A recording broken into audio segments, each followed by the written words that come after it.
Bonjour à tous, donc aujourd'hui je vais vous lire un conte du livre Les lettres de mon moulin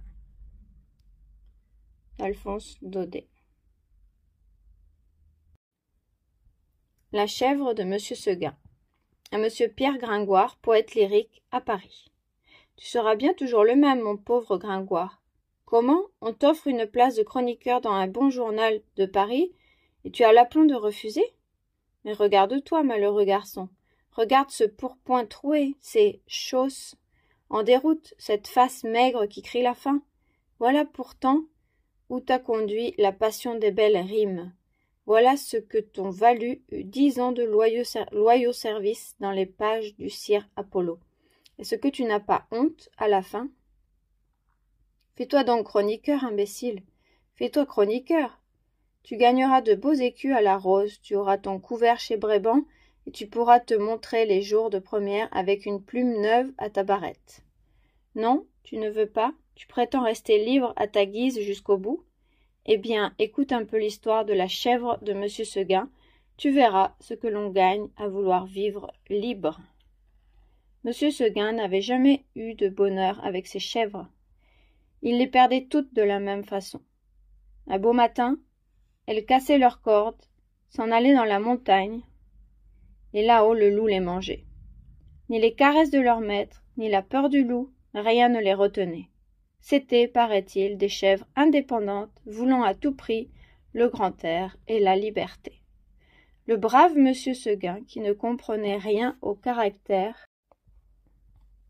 de ces bêtes, était consterné. Il disait: « C'est fini, les chèvres s'ennuient chez moi, je n'en garderai pas une. » Cependant, il ne se découragea pas. Et, après avoir perdu 6 chèvres de la même manière, il en acheta une 7e. Seulement, cette fois, il eut soin de la prendre toute jeune pour qu'elle s'habituât mieux à demeurer chez lui. Ah, Gringoire, qu'elle était jolie, la petite chèvre de Monsieur Seguin! Qu'elle était jolie avec ses yeux doux, sa barbiche de sous-officier, ses sabots noirs et luisants, ses cornes zébrées et ses longs poils blancs qui lui faisaient une houppelande. C'était presque aussi charmant que le cabri d'Esmeralda. Tu te rappelles, Gringoire? Et puis, docile, caressante, se laissant traire sans bouger, sans mettre son pied dans l'écuelle. Un amour de petite chèvre.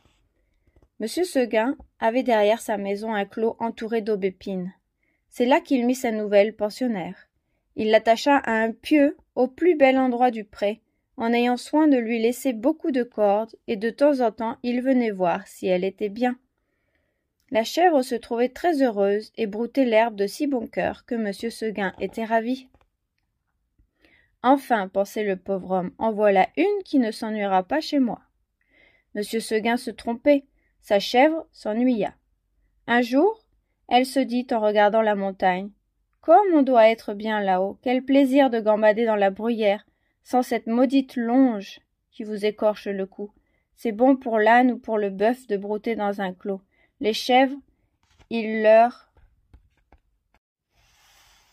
faut du large. » À partir de ce moment, l'herbe du clos lui parut fade. L'ennui lui vint. Elle maigrit, son lait se fit rare. C'était pitié de l'avoir tirée tout le jour sur sa longe, la tête tournée du côté de la montagne, la narine ouverte, en faisant mais tristement.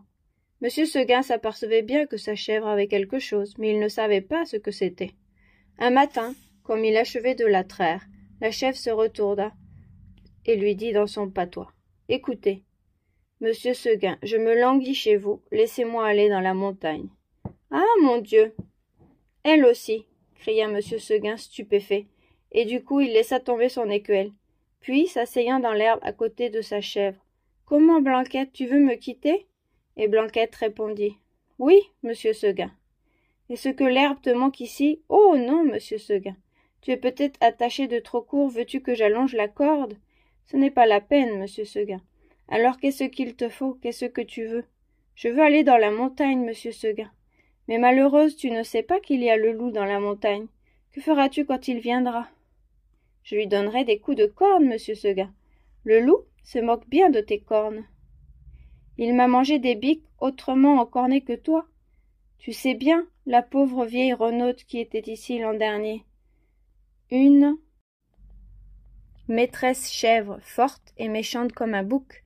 Elle s'est battue avec le loup toute la nuit. Puis le matin, le loup l'a mangée. Pécaire, pauvre Renaud, ça ne fait rien, monsieur Seguin. Laissez-moi aller dans la montagne. Bonté divine, dit monsieur Seguin, mais qu'est-ce qu'on leur fait donc, à mes chèvres? Encore une que le loup va me manger. Eh bien non, je te sauverai malgré toi, coquine. Et de peur que tu ne rompes ta corde, je vais t'enfermer dans l'étable et tu y resteras toujours. Là-dessus, monsieur Seguin emporta la chèvre dans une étable toute noire dont il ferma la porte à double tour. Malheureusement, il avait oublié la fenêtre.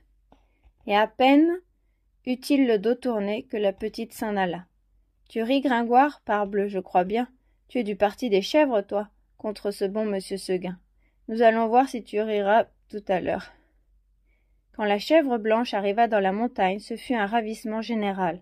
Jamais les vieux sapins n'avaient rien vu d'aussi joli. La châtaignier se baissait jusqu'à terre pour la caresser du bout de leurs branches. Les genêts d'or s'ouvraient sur son passage et sentaient bon tant qu'ils pouvaient. Toute la montagne lui fit fête. Tu penses, Gringoire, si notre chèvre était heureuse? Plus de cordes, plus de pieux. Rien qui l'empêchât de gambader, de brouter à sa guise. C'est là qu'il y en avait de l'herbe, jusque par-dessus les cornes. Mon cher, et quelle herbe, savoureuse, fine, dentelée, faite de 1000 plantes. C'était bien autre chose que le gazon du clos. Et les fleurs, donc. De grandes campanules bleues, des digitales de pourpre à long calice. Toute une forêt de fleurs sauvages débordant de sucs capiteux. La chèvre blanche, à moitié saoule, se vautrait là-dedans, les jambes en l'air, et roulait le long des talus, pêle-mêle avec les feuilles tombées et les châtaignes. Puis, tout à coup, elle se redressa d'un bond sur ses pattes. Hop, la voilà partie, la tête en avant, à travers les maquis et les buissières, tantôt sur un pic, tantôt au fond d'un ravin, là-haut, en bas, partout. On aurait dit qu'il y avait 10 chèvres de monsieur Seguin dans la montagne. C'est qu'elle n'avait peur de rien, la Blanquette. Elle franchissait d'un saut de grands torrents qui l'éclaboussaient au passage de poussière humide et d'écume. Alors, toute ruisselante, elle allait s'étendre sur quelques roches plates et se faisait sécher par le soleil. Une fois, s'avançant au bord d'un plateau, une fleur de cytise aux dents, elle aperçut en bas, tout en bas dans la plaine, la maison de monsieur Seguin avec le clos derrière. Cela la fit rire aux larmes. « Que c'est petit, dit-elle. Comment ai-je pu tenir là-dedans ?» Pauvrette.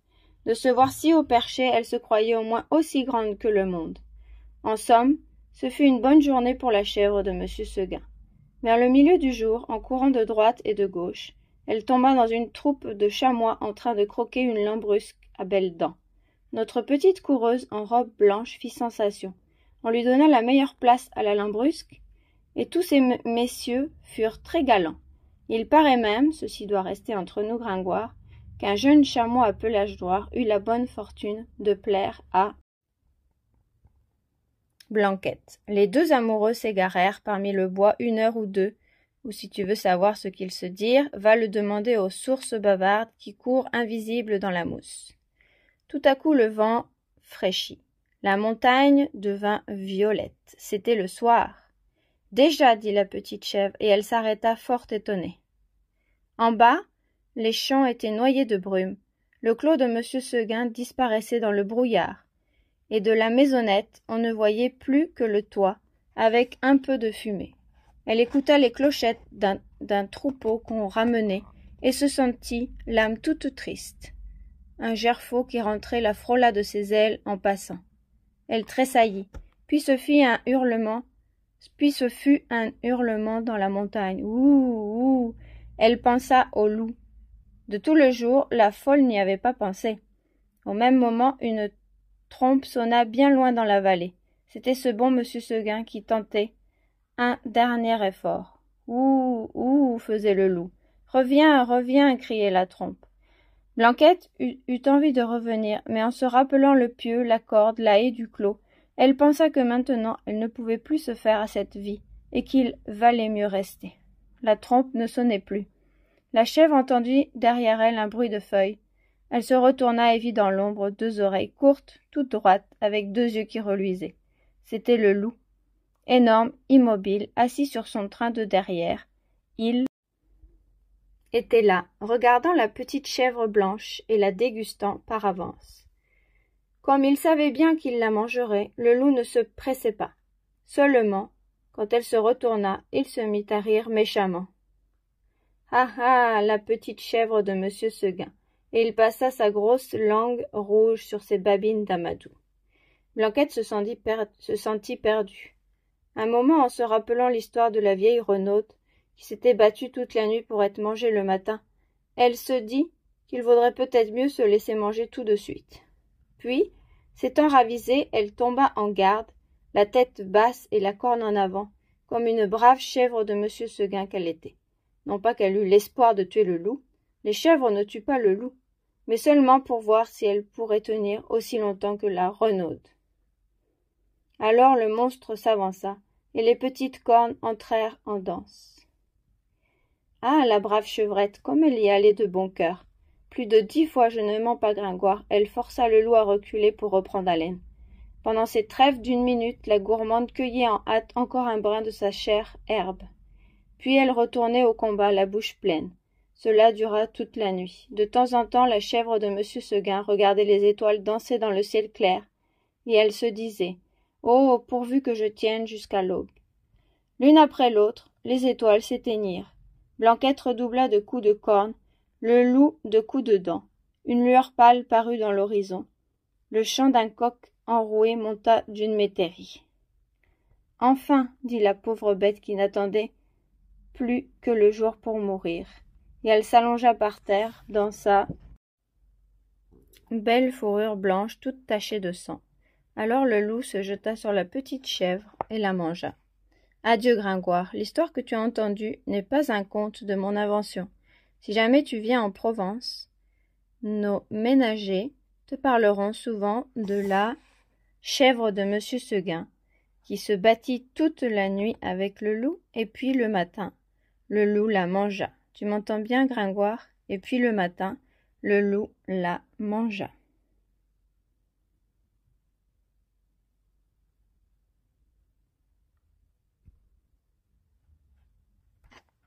Fin.